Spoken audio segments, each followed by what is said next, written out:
বিসমিল্লাহির রহমানির রহিম। সভাপতি, উপস্থিত মঞ্চবিষ্ট গুণীজন, আমার সামনে উপবিষ্ট আমার সহকর্মী ভাইরা, বোনেরা, আসসালামু আলাইকুম। অবশ্য সহকর্মী ছাড়াও অনেকেই আছেন যারা শুধু শুনতে এসছেন এই অনুষ্ঠানটিকে আরো সুন্দর করতে, ভালো করতে, কথা শুনতে, তাদেরকেও আন্তরিক ধন্যবাদ ও শুভেচ্ছা। আসলে এই বইটি নিয়ে আমার আলোচনার খুব একটা সুযোগ নেই, কারণ বইটি পেয়েছি গত রাত্রে। আমি বাইরে থেকে এসেছি গত রাত্রে, অবশ্য চিকিৎসা সেরে বাইরে থেকে এসেছি গত রাত্রে, এবং খুব একটা পড়ার সুযোগ হয়নি। তবে আমি যতটুকু সুযোগ পেয়েছি আমি ততটুকু দেখলাম যে বইটার মধ্যে পুরো বইটি যদি আমরা দেখি, শুধুমাত্র এখানে বেগম খালেদা জিয়ার ঢাকায় আগমন যে প্রথমেই যেটা আছে ওটুকু বাদে বাকি সবটুকুতেই কিন্তু আমাদের অবস্থান আছে। সবটুকুতেই ওখানে প্রতিটা পাতায় পাতায় আমাদের অবস্থান আছে। যেখানে ম্যাডাম আছে সেখানে আমরা আছি, এমনই একটা অবস্থান কিন্তু বইটির মধ্যে আছে। তো ওই কারণে আমি একটা প্রথমেই ধন্যবাদ জানাবো মরহুম মাহমুদুল্লাহ সাহেবকে, যে আমরা থাকলেও দেশনেত্রী বেগম খালেদা জিয়ার সম্বন্ধে আমরা যা জানি, আমরা যা দেখেছি, আমরা যেটা বলতে পারি, আমরা যেটা লিখতে পারি, আমরা বলিও না, লিখিও না, কিন্তু মাহমুদুল্লাহ সাহেব সমস্ত কিছু লিপিবদ্ধ করেছেন। আমি যদি চলে যাই আজকে কিংবা আমার মৃত্যুর পরে, কিন্তু কেউ আমি যা জানি বেগম খালেদা সম্বন্ধে কিন্তু কেউ জানবে না, কিন্তু মাহমুদুল্লাহ সাহেব এই কাজটা করে গেছেন। এই জন্য আমি ওনাকে মরণোত্তর ধন্যবাদ জানাচ্ছি, কৃতজ্ঞতা জানাচ্ছি। কথা এই কারণে বললাম, হঠাৎ করে একটা পাতা উল্টার দিকে দেখলাম ওখানে মাঝামাঝি এক জায়গায় আছে জেনারেল নাসিম যখন কু করেন, ওই একটা পাতা ওখানে আছে। তো সবচেয়ে আমার ভালো লাগলো একটা জিনিস, যে আমার পত্রিকা কোথায় আছে, যে নাসিম যখন কু করেন, ওনার কু করার 7 দিন আগে কিন্তু আমি বিষয়টা টের পাই। এই ঘটনা একটা ঐতিহাসিক ঘটনা, আপনাদের সবাইকে বলে যাচ্ছি, বাস্তব ঘটনা। আমি 7 দিন আগে কোনো একটা ভাবে বিষয়টা আমার কানে আসে। তো বিষয়টা আমি দেশনেত্রী বেগম খালেদা জিয়াকে ইমিডিয়েটলি আমি জানাই অফিসে গিয়ে, যে আপনি ওনাকে কিন্তু একটু ওয়াচে রাখবেন, ঘটনা যেমন ঘটতে পারে। তো হেসিয়ে উড়িয়ে দিলেন এক কথা। পরের দিন কিন্তু উনি আমাকে আবার ডাকলেন। ডাকার পর আমাকে বললেন, যে আচ্ছা তুমি আমাকে কথা বলেছো, এই কথা কি আর কাউকে বলছো নাকি? আমি বললাম যে না।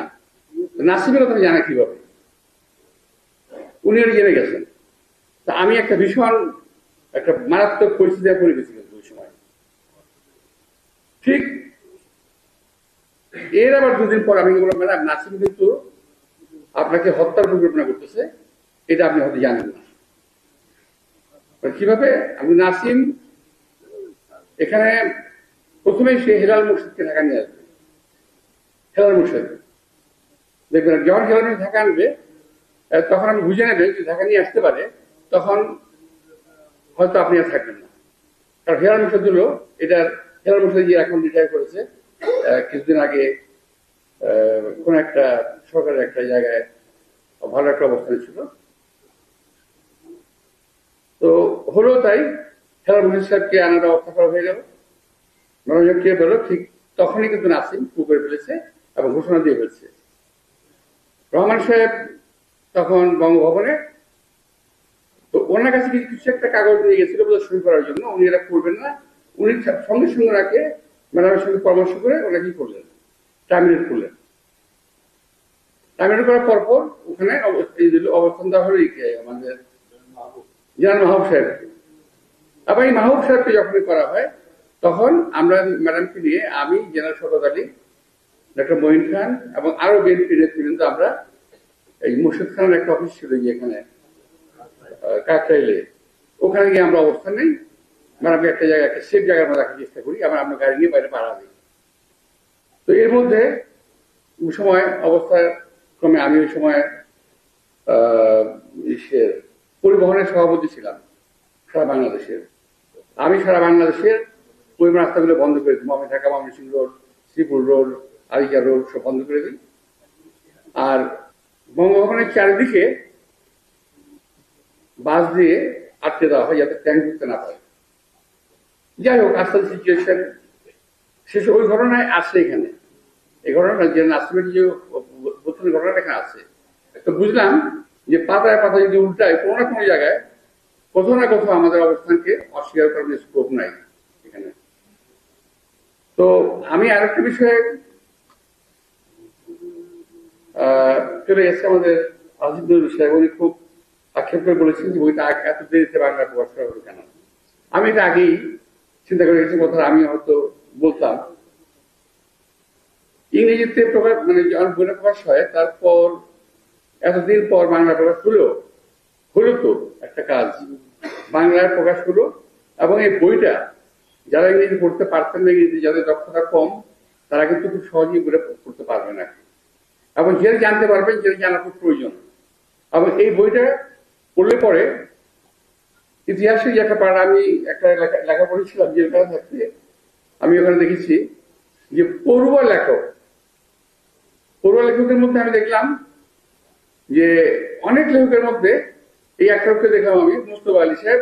উনি তার বইয়ের মধ্যে অনেক রেফারেন্স টেনে আনেন, অনেক বইয়ের সাবেক অনেক বই থেকে উনি পেয়েছে, কোন বই থেকে পেলেন তা লেখেন, অর্থাৎ লেখকটা নিজেই পড়ুয়া। তো এখানে দেখলাম মাহফুজুল্লাহ সাহেবও অনেক রেফারেন্স দিয়েছেন, বিভিন্ন পত্র পত্রিকা এবং বিভিন্ন বইয়ের রেফারেন্স এনেছেন। তো এই যে একটা সমৃদ্ধ একটা বই, যেটা যে কথা বলেছেন যে আমাদের কথাটা বললেন যে ইতিহাসের পাতায় স্থান পাবে, যেমন হাই সাহেব বললেন যে ভাষায় যখন ইউরোপে সহ আরো অনেকগুলো বইয়ের মধ্যে স্থান পাবেন। হ্যাঁ, নিঃসন্দেহে এই বইটি একটা অবস্থান নেবে ইতিহাসে, এতে কোনো সন্দেহ নাই। কিন্তু কথা হলো, এই বইটি কি আসলে থাকবে মার্কেটে?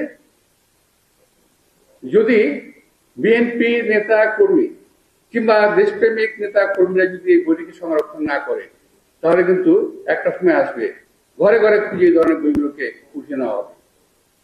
যেমন আমার ফাঁসি একটি বই ব্যান করে দেওয়া হয়েছে, আর পাওয়া যায় না এখন। আপনার মনে আছে এটা বইটার কথা?